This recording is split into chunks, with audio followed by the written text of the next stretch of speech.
একটা সময় মেলাতে সবাই মিলে খাচ্ছিলাম পাঁপড়। পাঁপড় খেতে খেতে এখানে আমার একটা ছোট্ট ভাই পাঁপড় এমনভাবে খেয়েছে যে পাঁপড়ের টিপ গলায় পড়ে নিয়েছে। হ্যাঁ, তবে জীবনে আমি প্রথম দেখলাম পাঁপড় আবার গলায় পড়া যায়। হ্যাঁ, मजा आया। এখানে ভাই একটা আবারও থলি এনেছিল, বলছে পুরো মেলার খাবার আজকে আমি থলিতেই ভরবো।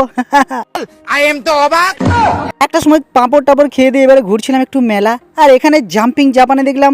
জাম্পিং জাপানের গেটটা দেখে আমি পুরোই অবাক, একেবারে প্যান্ট তো। আর মেলাতে ঘুরবো ফিরবো আর ফুচকা খাবো না সেটা একেবারে হয় না। ফুচকা দেখলে আমার দারুণ লাগে। তবে এখানে এক ভাই গভীর চিন্তায় মগ্ন ছিল, আর তার খাবারগুলো একজন চুরি করে করে খাচ্ছে, এটা কেমন অন্যায়। তো বিশ্বভারতীতে কত হিম্মত একবার দেখি। ফুচকাগুলো ছিল মারাত্মক টেস্টি। সেখান থেকে খাওয়া দাওয়ার পর এবার ফিরছিলাম বাড়ি, আর এখানে ভাইরা একটু নোংরামি আরম্ভ করছিল। এসব কেউ করে, একেবারে ছিছি ব্যাপার তো। বাই দ্য ওয়ে, ব্লগ শেষ।